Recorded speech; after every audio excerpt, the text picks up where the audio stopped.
makikita, yan. Kampi tayo sa bawat namin. Si Ate, excited na sa pag-iihaw ng kanilang mga inihanda. Yan, may hotdog, may chicken, at syempre, hindi mawawala ang bangus. Andyan pa rin po yung ating bangus. Ma'am, kamusta po yung naging preparation natin? Excited po ba kayo? Excited! Sino po ang kasama ninyo dito, ma'am?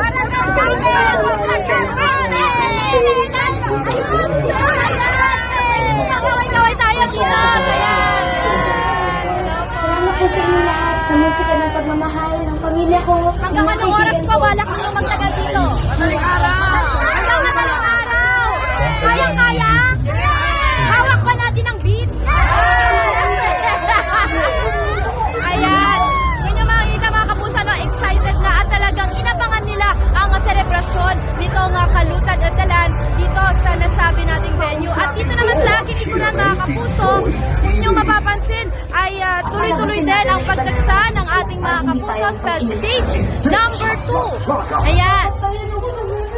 Dito naman mga kapuso, kung inyong makikita, ito po yung stage kung saan mag-perform yung ating mga kapuso artists at kapuso cast ng Never Say Die at yung upcoming TV series natin na Task Force Firewall. Ayan.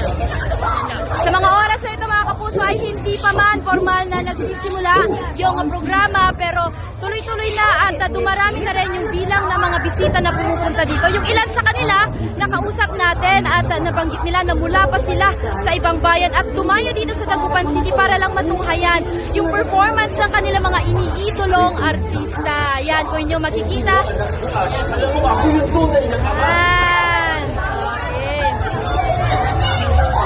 Samantala, mamaya naman mga kapuso, bago formal nagsimula itong programa natin ay magkakaroon daw ng palaro ang GMA Regional TV para sa ilan sa ating mga bisita para naman buhayin ang ating event bago ang formal na programa. Muli, inaanyayahan natin ang ilan sa ating mga kapuso na humabol, na dumayo at makipagsaya dito sa Dagupan City para sa selebrasyon ng Bangus Festival 2026. Ako po si Sandy Salvacio ng GMA Regional TV, GMA News.